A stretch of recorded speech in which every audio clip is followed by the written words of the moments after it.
Hi, my name is Anna-Marie Lukaitis, and my action research project analyzed alternative teaching methods in a high school classroom.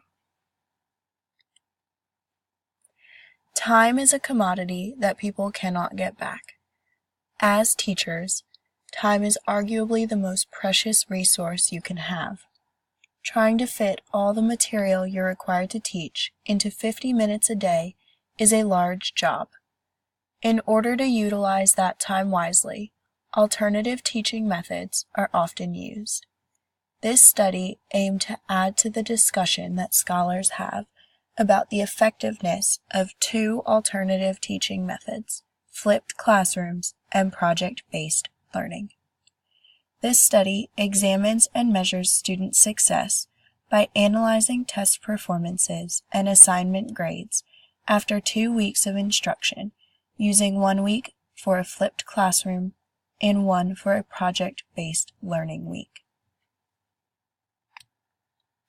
There are 2 main questions this study was designed to answer.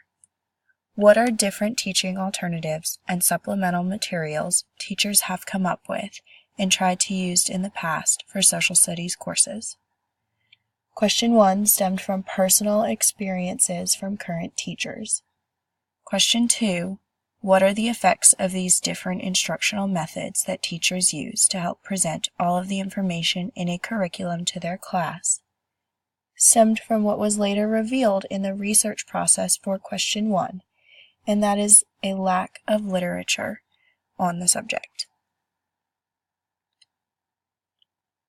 In 2012, a scholar in education, Natalie Millman, wrote an entire article about the drawbacks to alternative teaching styles.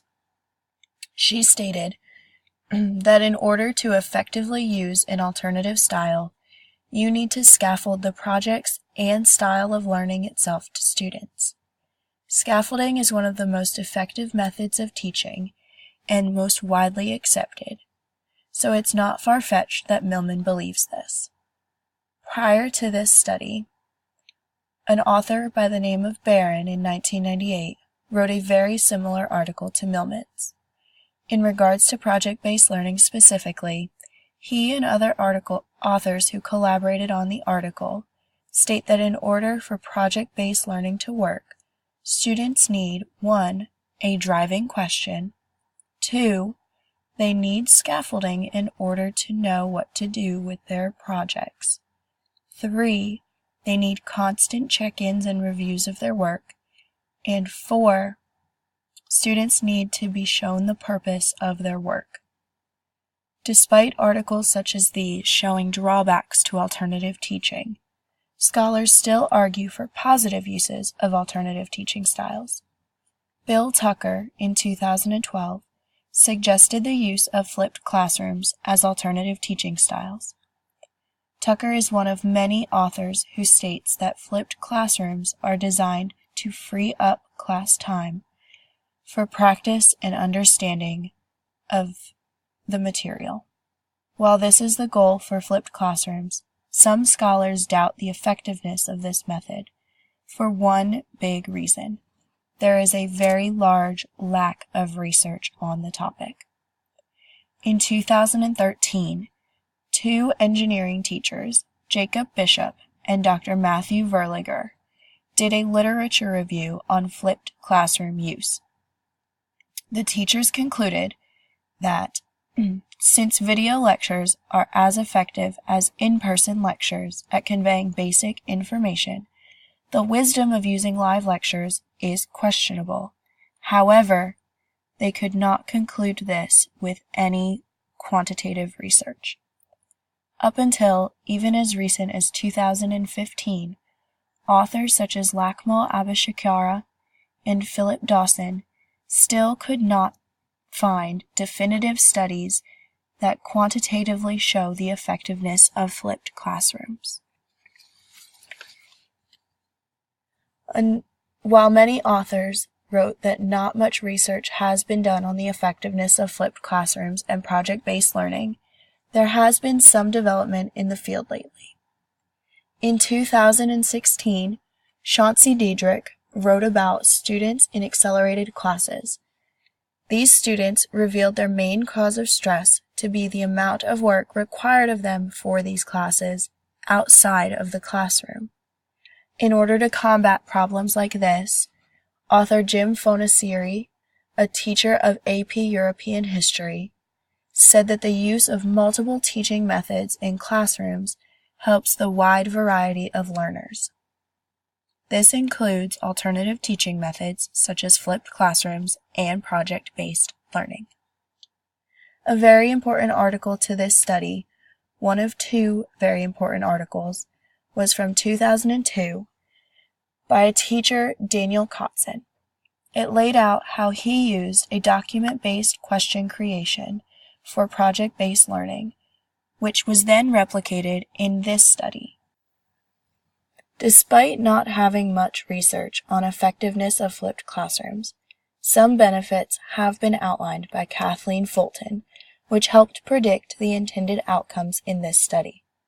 These benefits come from a survey sent to educators all over the country who have used a flipped classroom.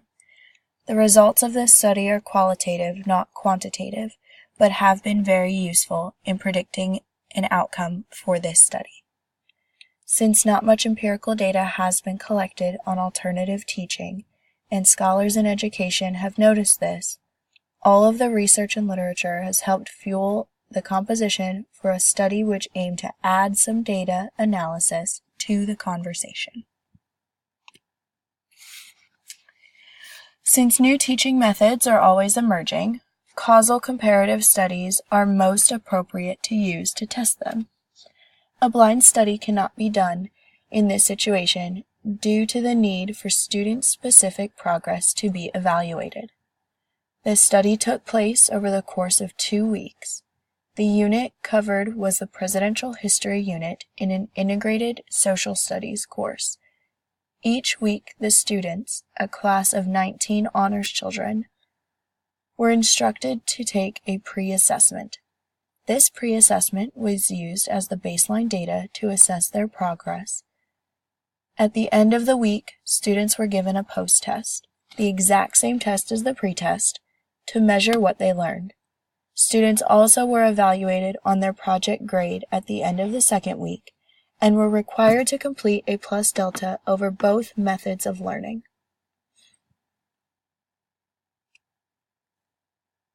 The pre-test and post-test data collected shows a clear improvement by students.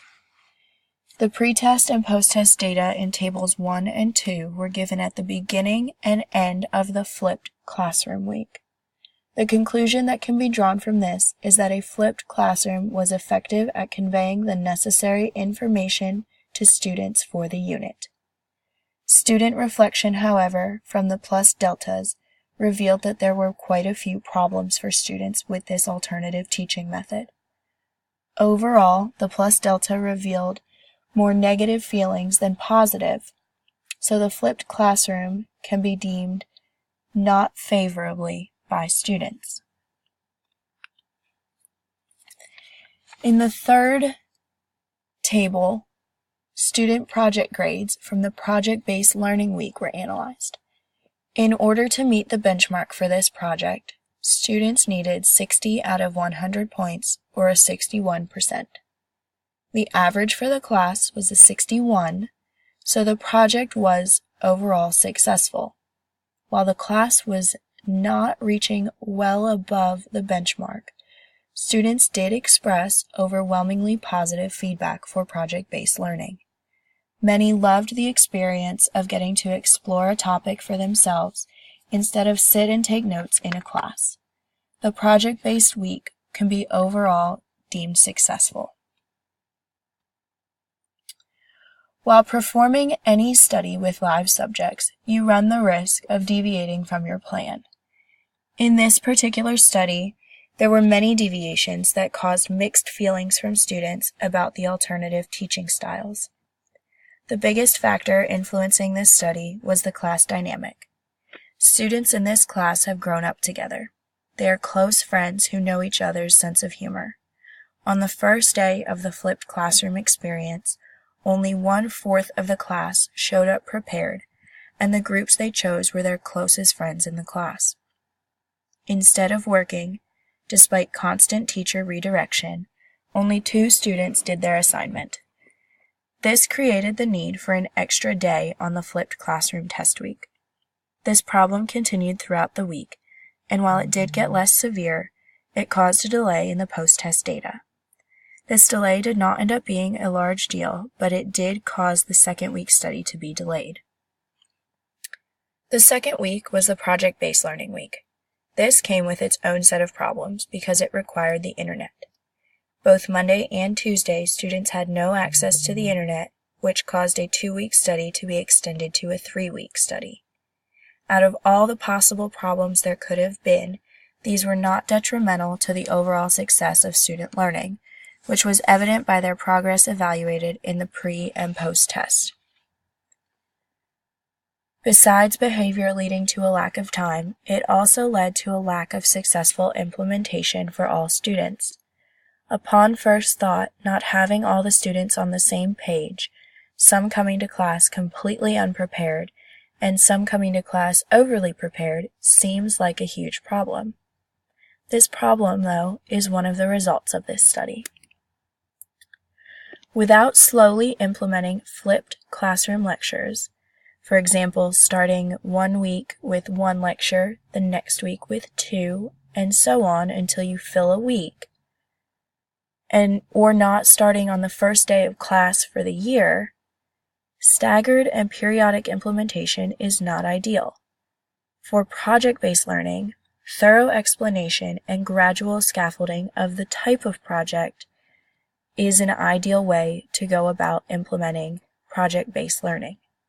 Students in this study took 2 full days to fully understand the projects, which only gave them 3 days in class to work and learn.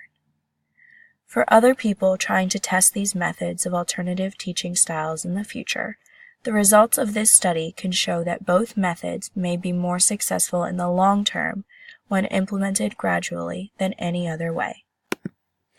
One of the biggest takeaways that scholars in the future should get from this study is that student feedback is just as important as data.